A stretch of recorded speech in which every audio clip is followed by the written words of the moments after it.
This is Chris Albert, and I'm here to remind you of one thing. Someday, you're going to die. Now, that's not some morbid statement or scary idea. It's a solid fact. Your time here on this earth is limited. And you need to be reminded of this as much as possible for one simple reason. To live your best life while you can. This is the Warrior Soul Podcast.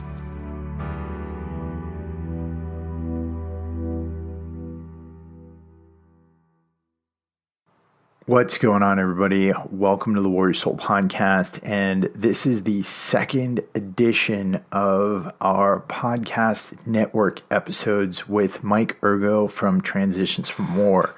If you didn't listen to the last one, the inaugural episode, that was where we reviewed Can't Hurt Me by David Goggins. This week, we're going into a little bit more of Mike and my experience with depression. And we're talking about different tools, different tactics, different things that we've used to overcome depression. Mike has extensive experience with this. He works as a therapist with the Department of Veterans Affairs, and he's also dealt with a lot of depression on his own. He's a Marine Corps veteran like myself. I'm really excited about this podcasting network that we've got going on. Each week we're doing an episode on each other's shows, and we're jumping back and forth and giving our insights. Next week we'll be on the Transitions from War podcast. And if you haven't checked out Mike Ergo's Transitions from War, you definitely need to do so. Really great podcast with a lot of tools and things that will help you along on your way. Just a quick note here, this podcast is brought to you by F-Bomb Nutrition. They make awesome, delicious packets of macadamia nut butters, mix them up with chocolate, with sea salt, with pecan butter. They're really delicious. They also have these amazing cheese snacks, really nutritious stuff. You can get yours for 20% off by heading over to www.dropinfbomb.com. Use the code WarriorSoul at checkout, and you'll get 20% off your first order. With that, let's get into this joint episode with Mr. Mike Ergo from Transitions from War, talking about depression. What is going on, everyone? This is Chris Albert here with Mike Ergo. What are we calling ourselves, Mike? What are we... I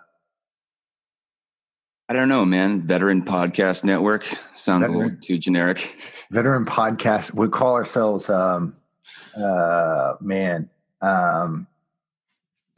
yeah, that's an interesting one. We'll think about it. But for now, it's Chris Albert and Mike Ergo, or Mike Ergo and Chris Albert, Warrior Soul and Transitions from War. And we're coming to you every single week to discuss an important issue, a new book, cool stuff that we come across, and giving you some tips to move forward with your lives. If you weren't here for last week's inaugural edition, we talked about David Goggins' book, Can't Hurt Me. And this week we're going to be talking about a really important issue, and that's how to deal with depression. And I think it's something both of us have experienced, probably in very different ways, but I think we both experienced it. We both developed some tools to work around it. I've talked about it a lot here on the Warrior Soul podcast, and I know Mike's talked about it a lot on Transitions from War, and I know we've talked about it together during the shows that we've done together. But we want to get into some nitty gritty tools today. Yeah, sounds good. It's definitely a thing that's not talked about too much. I think especially among men, because I think women tend in general to be able to talk about it, or at least have the vocabulary for it. Men usually it's difficult to admit to it because there's a stigma around it. And then there's also just the lack of vocabulary. A lot of guys, myself included, are predisposed or maybe just more likely to have a few different words to describe an emotional state, such as okay, stoked, or bummed out. Yeah, as few words as possible, right? And Exactly. and then you just moving on to the next thing. We just want it to be, I think, as not as we don't want to really admit that it's there. And I think it goes back to, we talked about, we're probably going to do Jordan Peterson's book, 12 Rules for a Living at some point. But I think it goes back to the idea that it's not really we don't think it's in our archetype. Right. And it doesn't fit the story.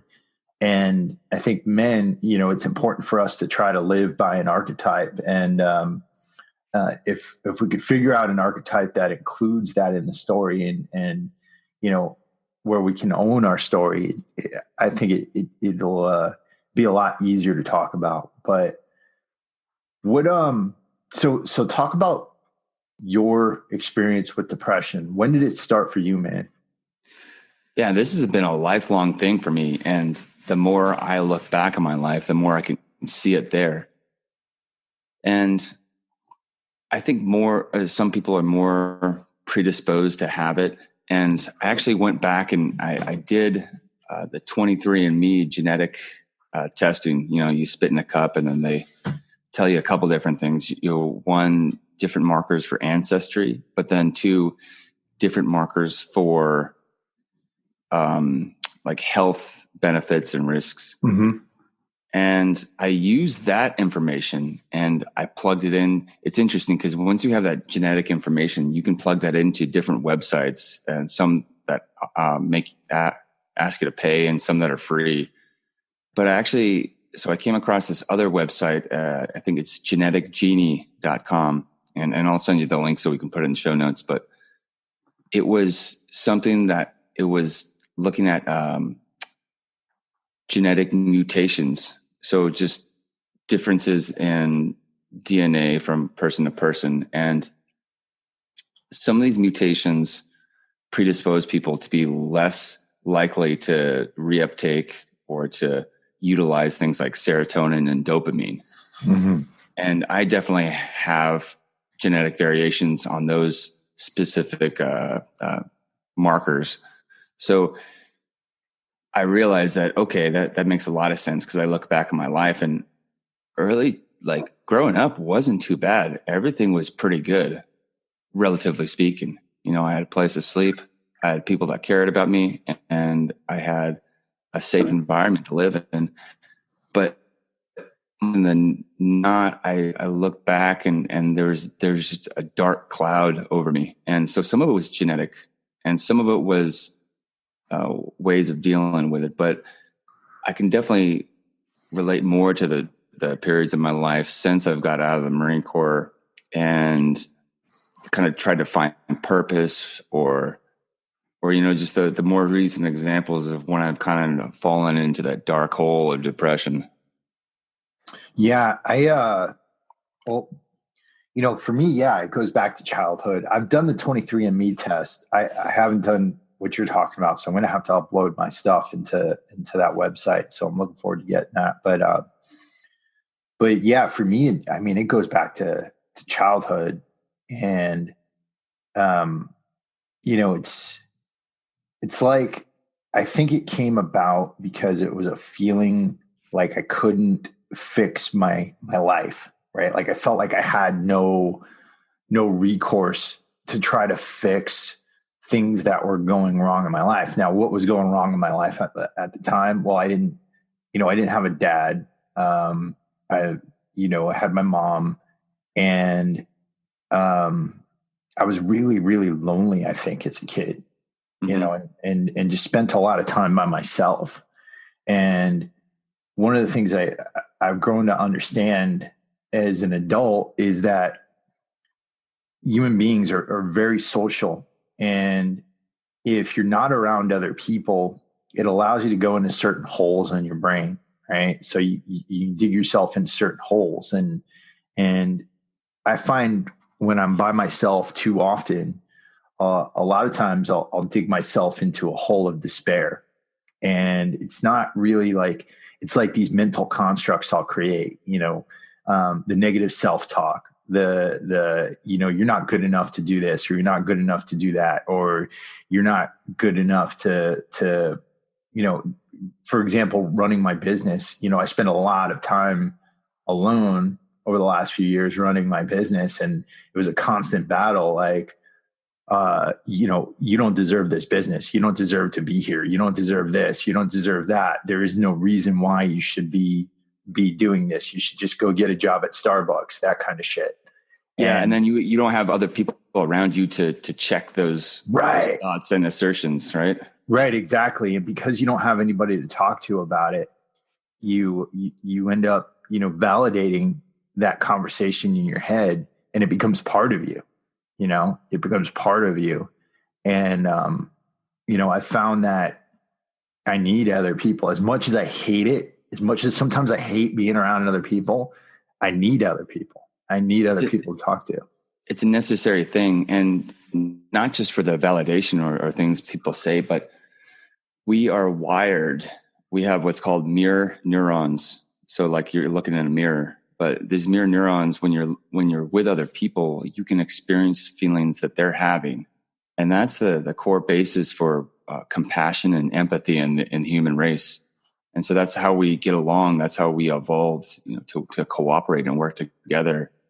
If we can see someone else's suffering, or we can share in someone else's joy, that is, we get that just from seeing other people look in their face.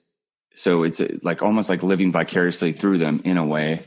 So when we don't have that contact with other people, we're not getting that feedback into our brain.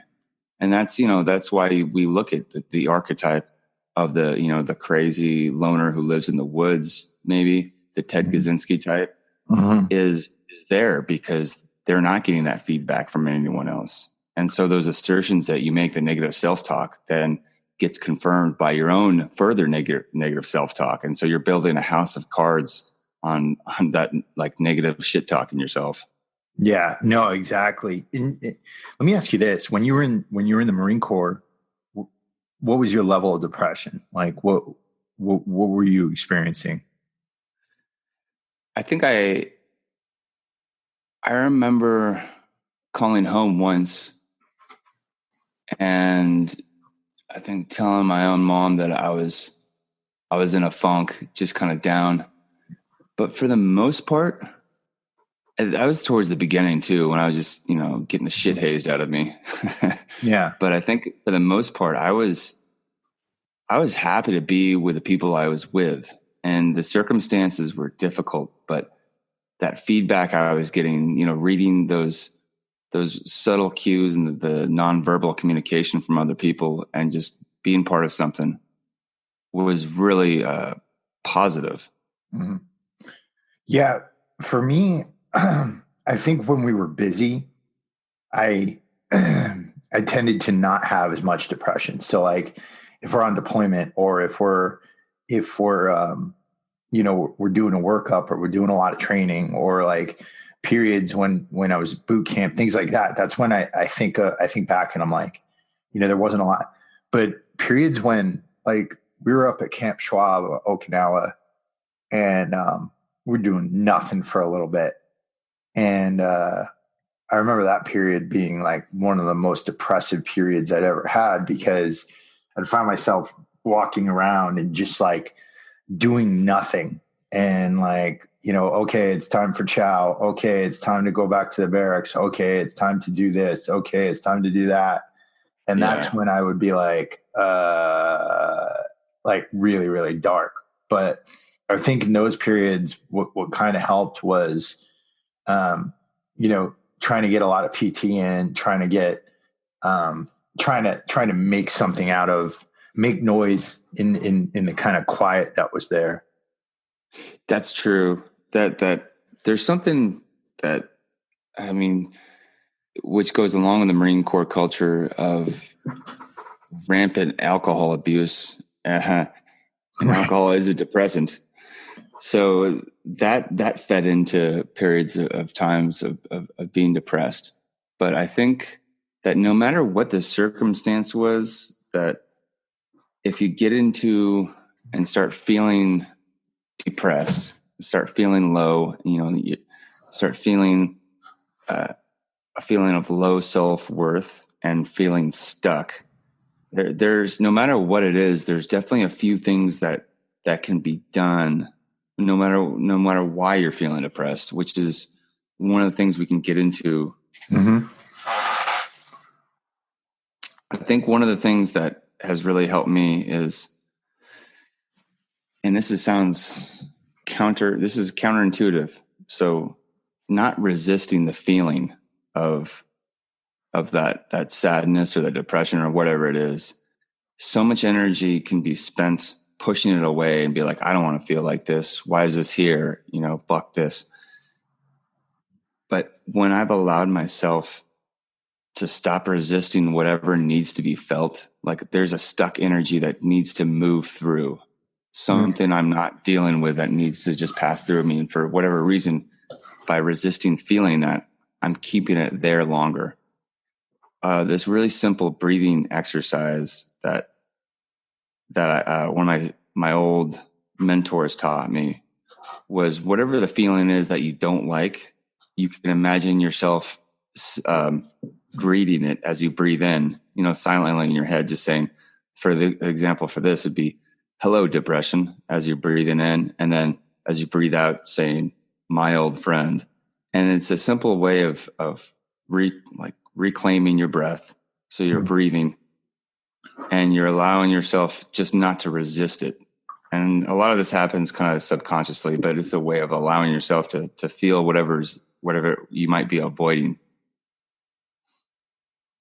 That's interesting. That's interesting because, I've definitely been there where I'm trying to fight it off. And I know the feeling of trying to fight it off because I feel it in my throat, and it's like stress that wells up like right in your throat. And then all of a sudden my heart rate will start going up. And that's when, like, that feeling of when I'm about to fight it, that's when I think it gets the worst, the absolute worst. When I'm like really in despair. So it's interesting about greeting it. I've never thought about it that way before.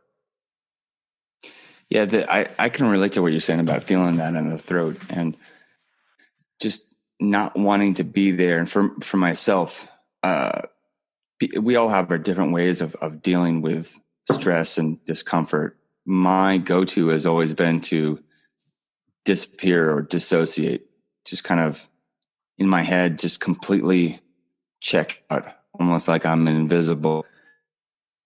Go back to, early life trauma or a lot of different ways. But no matter what, I notice when I'm trying to fight it too. And that is when it's the worst. So this ties into some of the work I do, counseling other veterans, and just the theory that the feeling itself isn't the problem, but it's the unwillingness to feel that feeling. And especially if it's uncomfortable, it's like, well, if we think we can push it away, yeah, of course that makes sense to try to push it away. But the fact is we don't really have as much choice. And so this isn't a position of weakness. This is a position of knowing what we can change and what we can't change. So the next thing, once I've allowed myself to feel whatever is there, whatever it is have some introspection as I'm breathing and ask myself, where in my life do I feel stuck? What could be the source of it? And I might not get an answer to this. Mm-hmm. Sometimes it's clear, sometimes it's not. But then if I identify a place in my life where I feel stuck, then I ask myself, is there an aspect of this I have control over? Is there something I can change? And then what can I do? And also, is there an aspect of this I don't have control over? And in that case, can I accept my situation? Can I accept that part of it? For example, the weather. Can I change the weather? No, I can't. But can I find an acceptance that it's not the kind of weather I want it to be, or the climate at work, or whatever, something I have zero influence over, so I can stop wasting my energy wishing it wasn't so. That's another interesting one too, because I've definitely been in that position where I've done a lot of shitty jobs. You know what I mean? Like I've been a laborer, I've been a landscaper, I've been all kinds of crazy things, right? And Yeah. the thing is, though, what I found is that the way I approach, and I learned this in the Marine Corps, the way I approach the job is everything.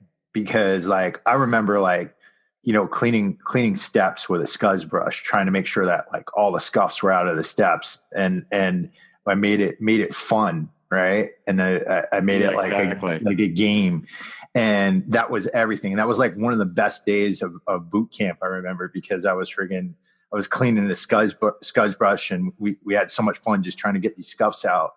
But like, you know, same thing with like some of the labor jobs I've had. You know, I'm like, all right, I'm going to move this many bags of cement in the next hour, and my boss is going to be like, holy shit. And you know, and even jobs I do contracting jobs right now, with, not like construction contracting, but like office contracting. So like I consult for companies, and a lot of times the work is arduous.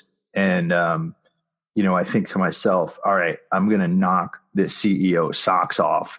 And like, it's kind of like playing a game with myself, you know, just trying to get in there.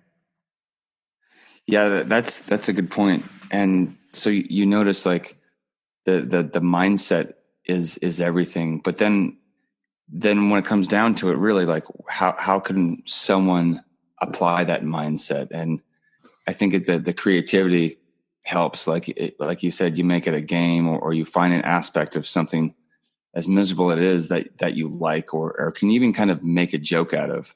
Yeah. Yeah. I mean, it's kind of like what the Stoics say, you know, like it's not what's happening to you, it's how you perceive what's happening to you. Right. Yeah. And like, if you could do that, I think you can there's a lot of really dark freaking situations out there, but you can make the best out of those situations to the point where, you know, you can use those situations to your advantage. And I think that's part of it too, you know? I mean, you think of the guys that you were with, even in boot camp or in your unit, who, you know, when you're doing some miserable field exercise, or maybe it's morning PT and everybody's still drunk or hungover or feeling like shit, and they're able to make some, either completely morbid joke or something that just lightens the mood, and that changes everything. It's almost like they can break the spell of that depression. Yeah. And make light of the situation. So like, those are the guys who that kind of attitude, you hear it's so prevalent, like in the spec ops community, you know, just the ability to make light of a tough situation. And then that mindset is everything. So one thing I remember in high school too, and I was talking about this yesterday with someone, is that I had and this is a small example, but it was something that bothered me that I didn't have any control over. I had this one teacher who would say, okay. And he'd say that all the time, once or twice a sentence. And it just, for whatever reason, just fucking annoyed me. Like the South Park guy, like, okay. Yes. Yeah, exactly. Just like that. And so eventually, somehow I decided to turn it into a game, because I just came to this point of like, I can't change this, because I was just dreading every time he said it. He's like, don't fucking say it. I said it. And so then I just started tallying it up each class. And I like, all right, let's see if Mr. B can break his record from yesterday. I think he's got it in him. And I'd start like keeping a record of how many times he said it each class. And then I looked forward to each time it happened. And so it's like, I totally like changed my interaction with this minor thing, and it became my favorite part of the class. Oh man, that must've been brutal, man. That must've been brutal. Yeah. It was, that's like in the Marine Corps version is like, I remember people like, you get like these instructors, and it was like their first time as an instructor, and they'd say, you understand that, after every sentence. Yes, exactly. Yeah. Yes, I understand that.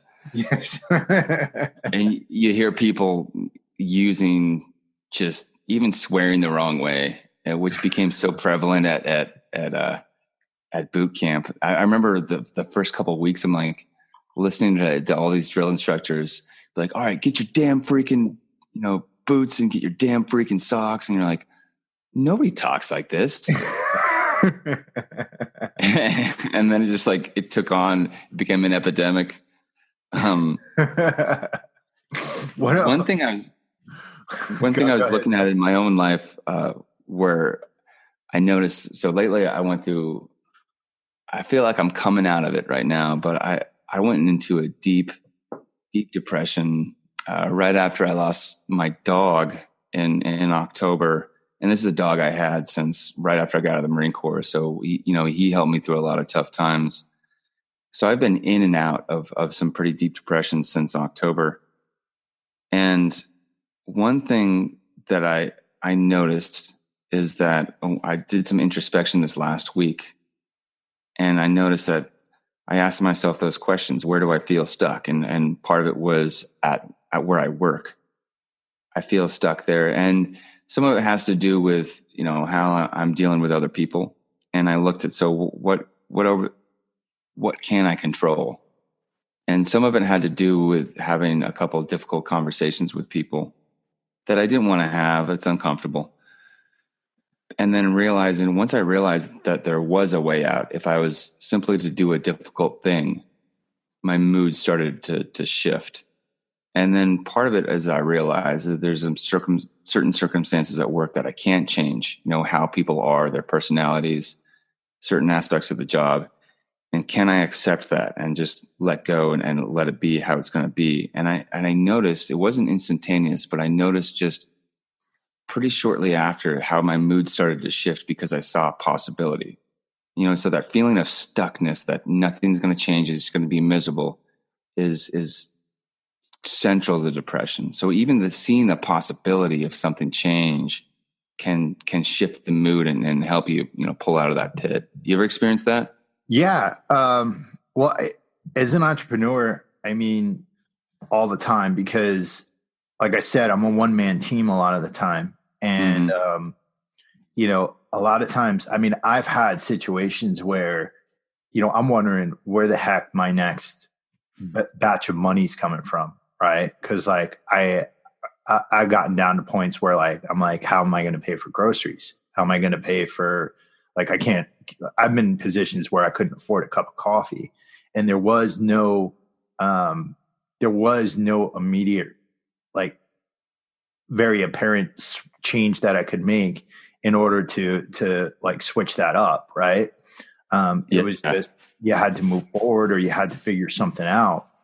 And I kept, especially toward, I want to say around this time last year, I was constantly saying, I got to change this. There's got to be something different here. I'm 40 years old. I don't have a retirement saved up. I don't have anything saved up. This thing is my life. And so, I made moves to make some switches. And what it took was, I had to step back. I had to step back and look at my life and my business as an outsider. And the only way that I've been able to do that, people, it sounds funny, but meditation helps me to detach, right? It helps me to kind of understand where my thought processes are going. And because as a solopreneur, it's really easy to get wrapped up and get tunnel vision. But meditation in various forms has helped me to detach and kind of understand those thoughts. And it's helped me to take a step back and look at my life a little bit more objectively. So I made a pivot, and that's where I was like, all right, you've been contracting for companies, teaching business courses for a while. Why don't you do that on your own? And that made a complete difference in my life and my business and everything like that. It gave me a completely different path to take. So it was and it was something that I couldn't see before. I just couldn't see it at all. And I wouldn't have been able to make that switch if I couldn't detach. That's true. That it can be so easy. And I think without being aware of it, and it comes back to awareness, is that so many of our decisions are emotionally driven, and not that emotionally driven decisions are bad, but if they happen when we don't need them to happen, like we can't be objective about our situation, like you said, it can Yeah. definitely hurt us. Well, You know, if we can step back and look at our life objectively and say, okay, there's a reason, like, let's say for me, and I'm looking at how other people are interacting with me. There's a reason people are interacting in a certain way. What is it? And if I'm emotionally driven, my answer might be, oh, because they're fucked up. And maybe that's just where it stays. And that's gives me very limited data if I just look at it through that lens. But if I see, okay, maybe this is their style and there's things I do that bother them. So if I acted this way, then we're thinking logically at that point. well, exactly. And one thing I want to mention here, because the audience and because of our own histories, but like, I think that, getting out of the military, right? Even if you were not, even if you didn't have the best military career, like let's say you get out as like a terminal lance and, you didn't do much or anything like that, you're still coming out of a situation where people were paying attention to you, right? So like you had reviews of what you were doing, right? You had people evaluating you. People were paying attention to you, your life, your path. And in whatever way, those people cared about you, right? What you realize that when you get out of the military is that nobody really gives a friggin' damn if you're a fuck up. Like nobody cares, right? And so, and it's not that nobody cares. It's that nobody's over your shoulder saying, hey, you know what? Fix this. Hey, you know what? Do this. And so when you get out, a lot of times you can look back at your military career and you could say, you know what? That was my chance. That was my chance to be something. And now I'm out and that chance is over. And I don't have anybody who's paying attention to me. So you could feel trapped. Like you can feel very trapped right when you get out.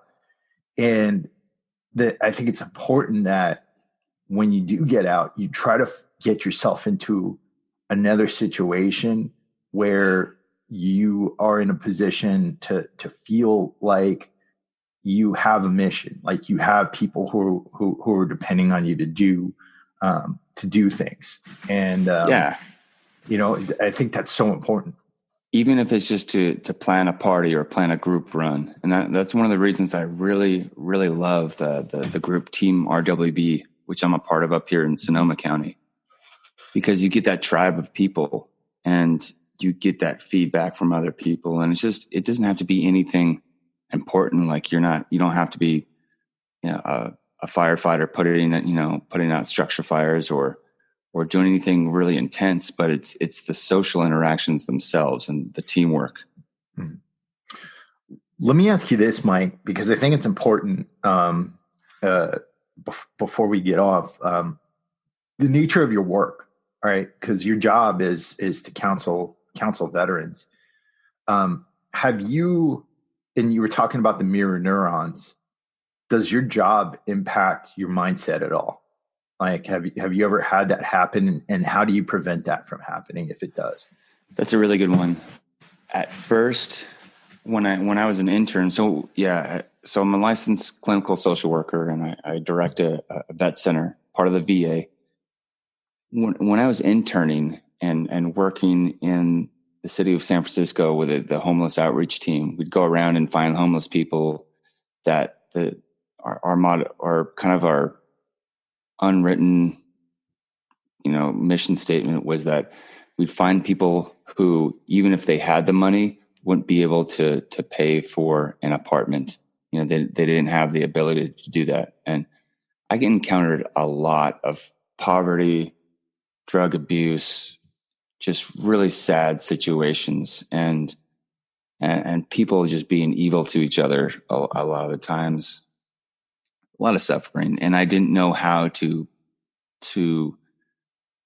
stay separate from that energy. And I use the term energy, and it can sound pretty new agey, but I've seen it just in a practical manner. Like if you talk, like you see in the terms of, if you have someone who's really negative and you're around them a lot, you can find yourself taking on that energy. It's just how we are as people with those mirror neurons. And so when I'm working with people, I consciously decide that I'm going to be there to support them, but I'm not going to get wrapped up in that energy. And it takes conscious effort to do that. I mean, but there's things that are more difficult to take on, and it can impact me. But I've had enough practice now that when I leave work, I make a decision to have that stay right there. I realize there's some things I cannot fix and resolve for people. In fact, my job is just to guide them to make their own discoveries, make their own changes. And so it's that reminder that this is something, no matter how many times I work with someone, it's up to them to make these changes. And I can be there as their support and to ask those questions and have those difficult conversations. But when I leave the building, I leave it there, and I listen to either music or a fiction story or a podcast, something to add levity to the situation, something funny maybe, or something that just completely helps me switch gears so I don't bring that energy home. Yeah, I think that kind of stuff is really important, because we do have people who listen who do have jobs where they could be carrying stuff back with them. And the next question, I guess, is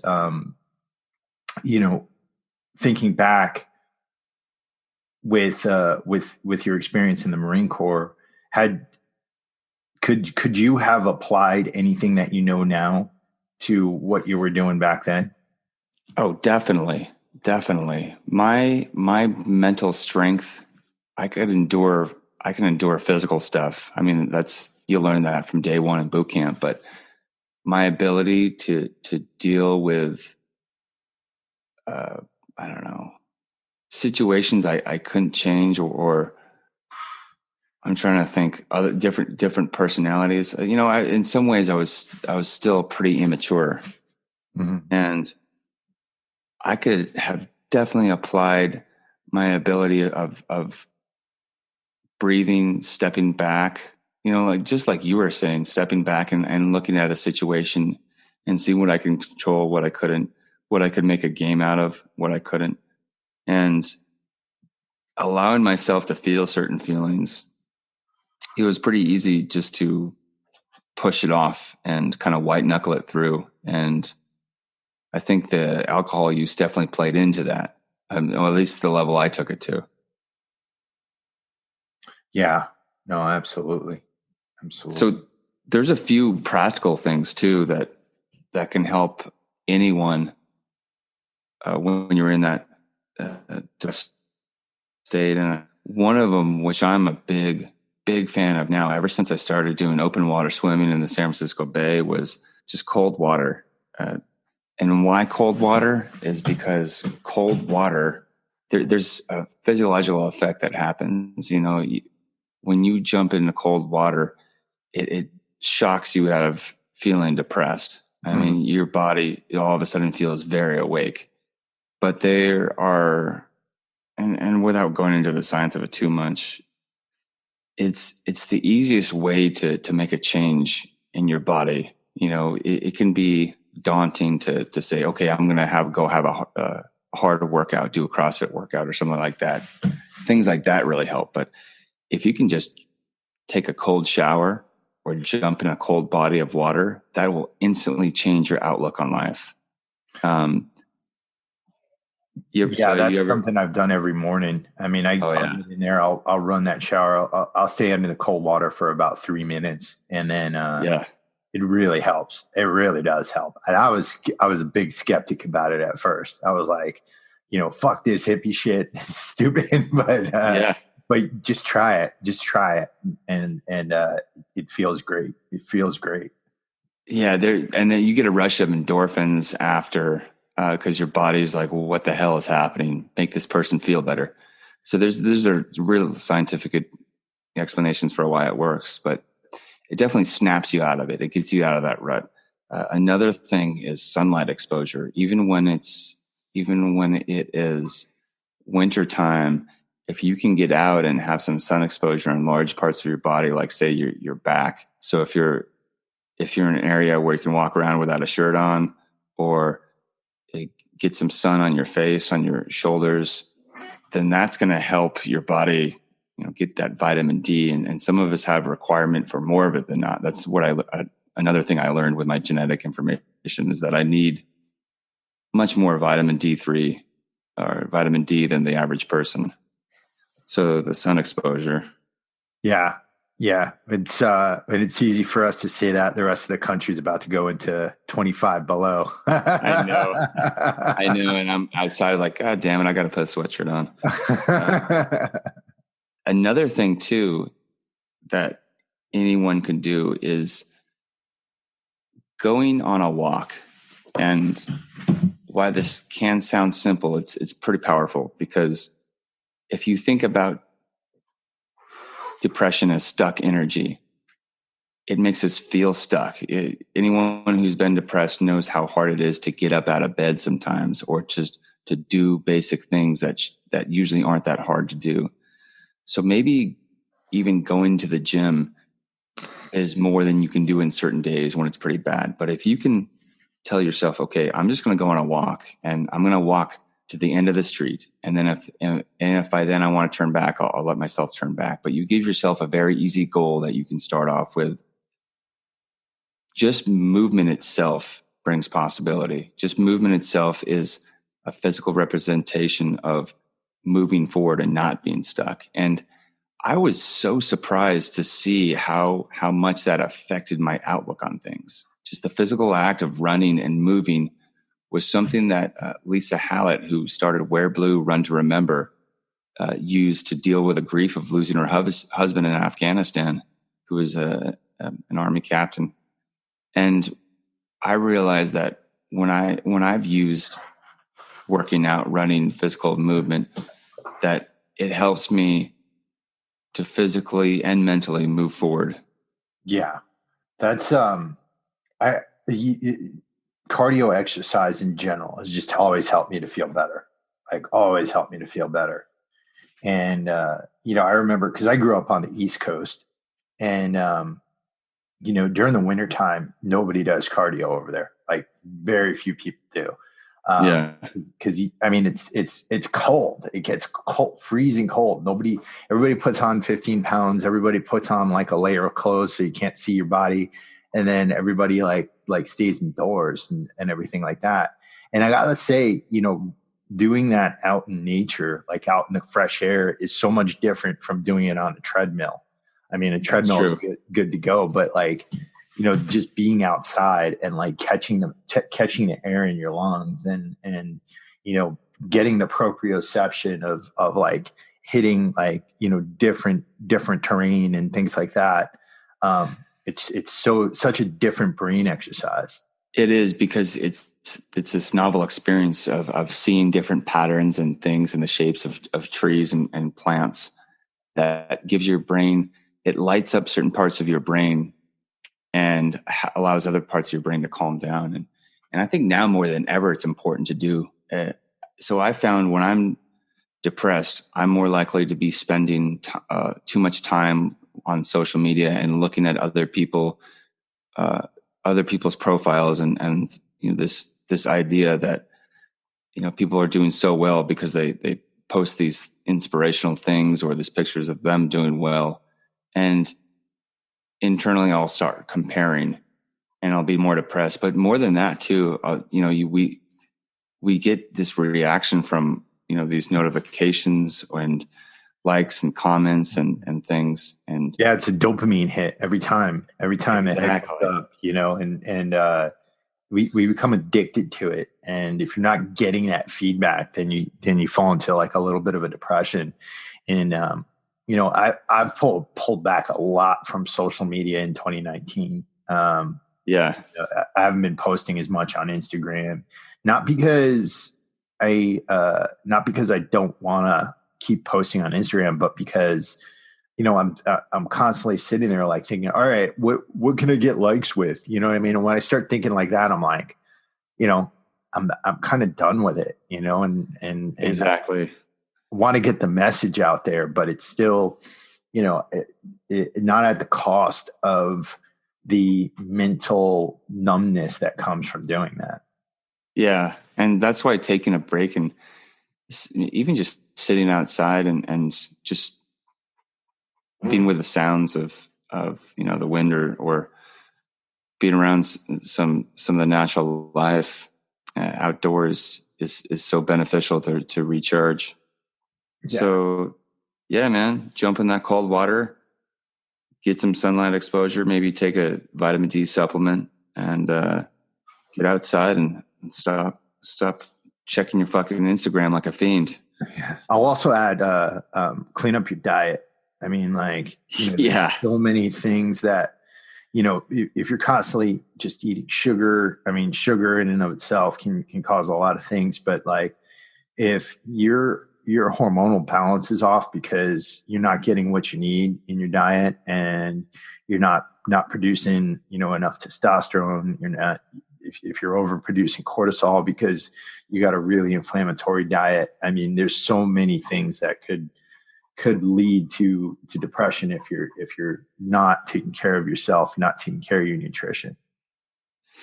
Yeah. And one final practical thing, at least from me, that can sound weird, but that I have all my clients do because I've done and I felt the power from it, is when I'm deep in a funk or when I'm really anxious or restless, what helps me is I think of someone who's very important to me or someone who's affected my life positively.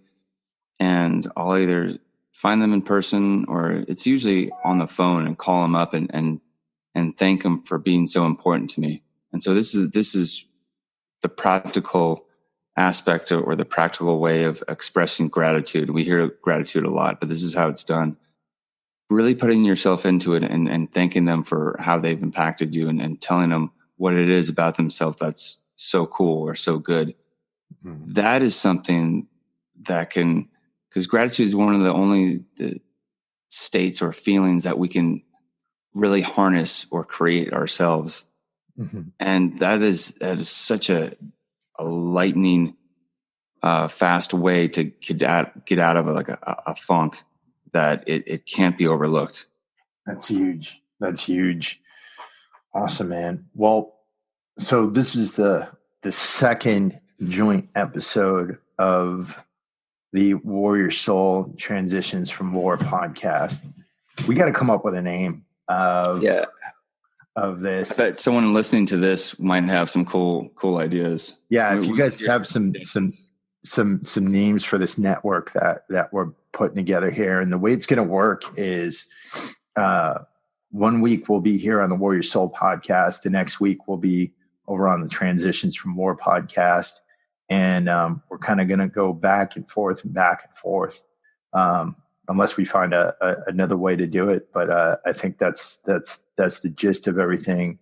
And then if anybody out there wants to design some graphics for us or anything like that, let us know as well, because we'd love to come up with kind of like a joint thing. But the reason why we're doing this is for all of you, and we're not asking for anything in return at all. All we ask is that you spread word about both of these shows, because they're both giving value to the veteran community and anybody else who's listening, honestly, because anybody can apply any of this stuff. So if you get a chance, head over to iTunes and head over to the Transitions from More podcast and head over to the Warrior Soul podcast. Just write us some written reviews. Let people know that we're here. Let people know what we're doing. And even better than that, share an episode out with a friend who could use some of this information. Yeah, that's about sums it up for me, man. Awesome. So I love getting together with you, man. So I love the work that you're doing, and this is fun stuff. Yeah, man. You make getting up at 4 a.m. Very enjoyable. Yeah, exactly. So you got some company now, Jocko. Absolutely. All right, everybody. We'll talk to you again next week. Yep.